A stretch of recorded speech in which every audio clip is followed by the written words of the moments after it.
So we continue with number 7. Compensate with water ballast, yes or no? Do we need to counter ballast with water ballast? It depends on the list of the ship. 2 degrees is the limit, but there might be some reasons to counter ballast with a lower list. It's up to the captain or a naval architect of the office. They might assist with the calculations, which is usually the chief mate his job.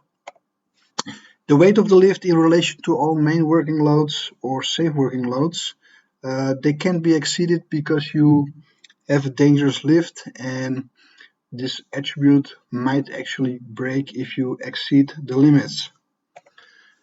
Slowly taking the weight, it can be done with water ballast or it can be done hydraulically, but do it slowly anyway. Visual inspect the crane pedestal when taking the weight. If you have a very heavy lift or with a big outreach, you might actually have at the bottom of the crane pedestal certain kind of tensions and shear forces which might be foreseeable. For example, you see paint breaking loose or you see welds parting, and that's definitely a reason to stop the lift. So you keep a good eye on the bottom of the crane pedestal when taking a very heavy lift. Steering lines, here's some examples. So this item needs to be placed in a certain way on the tank top or the twin decks, and we need to rotate it in the air, and actually we rotate it among the swivel over here, in Dutch wartel, and you see the guys with the lines, steering lines.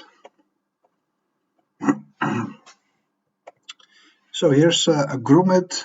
Actually it's a steel wire where the two ends are spliced among each other.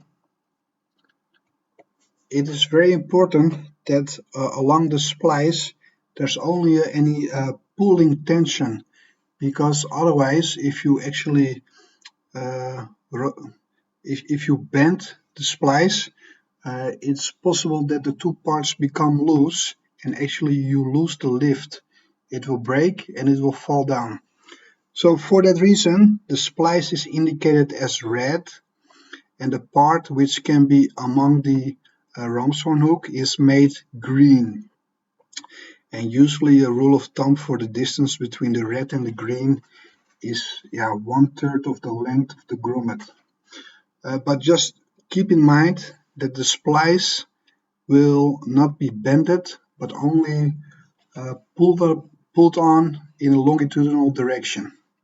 Otherwise it gets loose. Here another grommet, small one. You see the splice in red.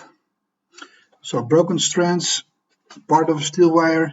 If you see this, don't use the wire and you stop your operation in case you see it. An attribute we use often, shackles. This is they call it the Crosby shackle. It's a little bit wide over here and you can pull on a little angle. It's also used for tugboats for the pull operations. Important is the knot and the splice pen, split pen in Dutch. And the split pen makes sure that the knot doesn't fall off or vibrate loose, and it keeps actually the knot in its position. So here you see a spreader beam. It's used in a tandem hoist. We use the spreader beam to keep all the wires in a vertical direction as much as possible. It's allowed over here, but I hope you can imagine that we cannot actually have the two blocks over here and over there. There's the runner wires need to remain vertical during the lift all the time. In Dutch we call the spreader beam sometimes an evenaar but spreader beam is widely used among Dutch people on board of ships. So lifting from the quayside. When booms are swung out of the boom rest above the piece, actually the knock at the end of the boom needs to be in a vertical line with the vertical center of gravity of the lift which we are pulling upwards. Very important. Otherwise, you get a certain list, and you actually might start rolling a bit, and you damage the ship and you damage the bottom part of the cargo. And the cranes are not built for such a condition. So they give a small list to the port side prior to the lift. Then, due to the booms, you get a small list to the port side, and then we ballast the ship straight again just prior to the lift. And if we know that the end of the boom is in a vertical line with the vertical center of gravity of the lift, we slowly take the weight by pumping water bottles from port side to starboard, and we tighten all the wires and the grommets in that way. In the meantime, the crane drivers, the two guys or women actually, they can follow how much weight is actually in the hooks. And so they have a load cell indication in the cabin, and they can actually see how much weight is actually in the crane. And by actually knowing the weight of the lift itself, you also know how much weight is still on the ground. So you can actually also see in the crane itself whether the lift is loose off the ground, yes or no. Well, in case all weight on two hooks, the piece is off the ground. Well, you see here the grommets, they are fairly long, and there's hardly any space to lift the blocks a bit more up. So I'm speaking about this amount of distance. There's not so much anymore. They're close to the limit switch.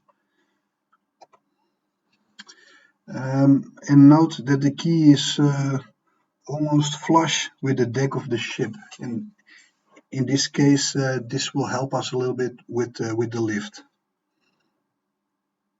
So what will happen with the vertical center of gravity if we take over the weight? So still the small letter G, the full weight is still on the key side, but in case we take over the weight, vertical center of gravity of the ship will move in a diagonal direction to small letter G accent.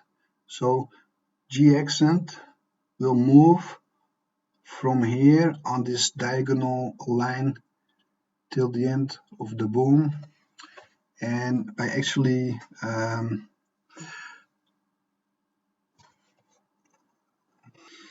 the diagonal movement of point G is derived into two movements, one horizontally and one vertically. And by doing that, we can calculate the list of the ship when small letter G is off the key side. Another example, we're going to place the generator back on the ship again. So we put it over here, we put it on the hatches. Nevertheless, between small g and small g accent, the transverse center of gravity is actually the same. So the movement of capital G to capital G accent is in the same direction as the magenta arrow you see. And so to speak, the list actually stays the same in this case. Nevertheless, G accent is going down, it's lowering, and that's good for us. The hoisting diagram, we use the hoisting diagram of the Alienscroft for the calculations. So first of all, point K, the keel, is actually put vertically on 0. The center line is horizontally put on 0. It's over here. What is important to remember that if we a little bit progress during our studies, we also work with the weight of the jib itself, and it is in its boom rest, in Dutch in its mick. But when we take the jib out of the boom rest, we directly have a horizontal and vertical moment, which we need to quantify. For that moment, we use the inner arc. That's the vertical center of gravity of the crane jib. And the weight of the jib is 16 tons. And the end of the jib, in Dutch the nok, that's the second circle over here. And by actually knowing the Yankee coordinate and the X-ray coordinate, we can calculate where's actually the weight of the cargo having an effect on the ship. So we use the inside for the jib and the outside for the nok of the crane, the outer part of the jib, and there we can actually add the weight to the ship, and we're going to do it during the lessons. We do this again, and we do it in Dutch. This is never easy for students the first time, but actually when you know the trick, it's pretty straightforward. So that's it. Thank you for watching.